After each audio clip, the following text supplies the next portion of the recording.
Do you have neck or back pain? And have you been told that on your imaging you've got something called spondylolisthesis? Do you wonder what that diagnosis means and how it's creating symptoms? You're not alone. This is a common question that we have. Hi, my name is Dr. Matthew Collins. I'm a chiropractor. I'm board certified in rehabilitation and I'm fellowship trained in primary spine care. In addition to my training, education, and experience, we've been managing patients that have on imaging findings of spondylolisthesis, and we've been doing it for several decades now. Please remember, these videos are not a substitute for chiropractic or medical advice for diagnosis or for treatment. They are for informational and educational purposes only. So, just what is spondylolisthesis? Well, spondylolisthesis refers to when one vertebrae moves out of alignment in relationship to the other one. So I've got a model here in my hands. Now, this is a large plastic model. These bumps right back here, the bumps that you feel on the back of your neck, these bumps over here to the side are where muscles attach. So if you take a look at this vertebrae from the side, one vertebrae should line up directly underneath the other one. The vertebrae can slide forward or slide backwards, and it's not supposed to. You know, sliding just a millimeter or so can be enough to change the biomechanics and the stress strain through all of these living tissues back here and create a rather exquisite amount of pain and discomfort. So when it comes to spondylolisthesis, I'm going to pick this back up again. This right here would be the front of the stomach. This right here in the low back. This right here would be the skin.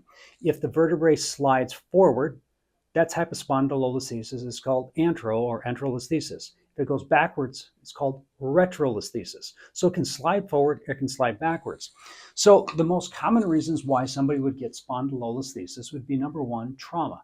You can break the bones back there, and the bones can repair and not fully fuse together, or it can be a fresh break. That's number one. Number two, the connective tissue or the ligaments that hold the bones in relationship to each other. Remember, ligaments are like seatbelt straps. They hold everything in place. The ligaments can be damaged, and that can create slop. The other thing that can happen is the joints can wear out over time. So for somebody who sits for a long period of time, the joints can wear out, and then the vertebrae just kind of, like a building that's starting to kind of collapse, they can start to slide and migrate forward. And then sometimes there's a few other conditions that can cause it, but those are the most common ones. So the question becomes, well, where does the pain come from? Does that vertebrae have to be moved back into place? And the answer is yes. If possible, you want to do that. However, sometimes you can't. So with the degenerative one, where there is a lot of discomfort with that, sometimes all you need to do is just move the joints around so that way there's less pressure on the pain structures and it can feel a lot better. The pain can not only come from the altered biomechanics where everything has been moved around, but it can also come from this nerve right here. That nerve, as the vertebrae slides forward, can pinch it and can create pain radiating down the leg, pain radiating down the arm if it's found in the neck. So having the diagnosis of spondylolisthesis does not mean necessarily that one size fits all in terms of treatment. Chiropractic care has been shown to be helpful in some of the mild to moderate cases and can really help reduce patient symptoms. So if you or anybody you know is suffering from symptoms coming from spondylolisthesis, we'd be more than happy to take a look at the imaging, do an exam, and see if the patient is a good candidate.